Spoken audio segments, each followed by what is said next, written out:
Nowadays, you can look up on AI. Uh, you can use Google. Go get a dictionary if you want to. You can look up and find a definition of philosophy. It's not that tough. There's a definition somewhere, and uh, some of them are trickier to understand than others. But philosophy itself is kind of this mysterious thing to many people, and uh, this intangible kind of entity, almost intimidating. It can be intimidating, but I don't see it that way, and I don't think you do either.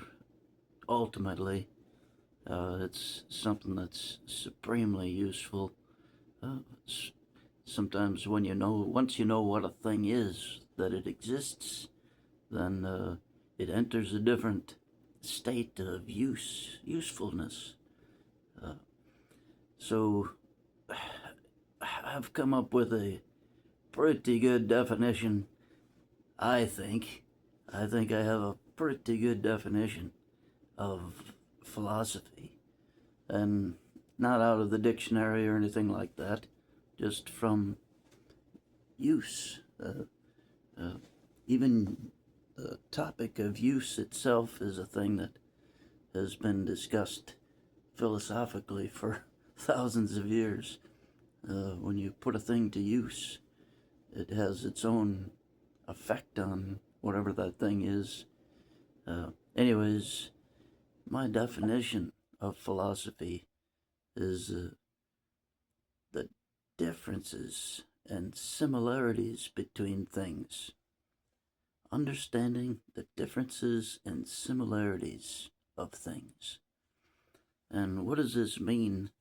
Well, if you look back into prehistory, philosophy was a thing before there was a word for it.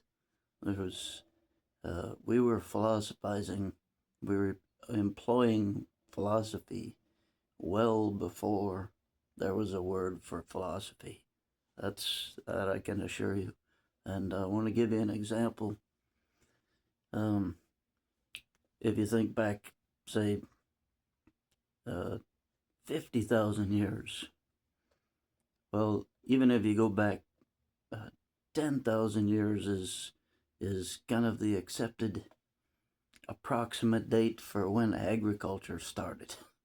So, 10,000 years, we figured out that there was a part of a plant that, you have a piece of fruit and you say, well, this part of this fruit doesn't taste good. Why doesn't that taste good? And then at a certain point, somebody noticed you drop it in the ground and it started growing, and then we could start to grow things on purpose. Uh, so that's that old purposeful agriculture is or growing things on purpose goes back that far. As I understand, that's kind of the accepted timeline of it, and all of these subjects where we can't even know the answer because it is prehistory. By definition, it's before record keeping.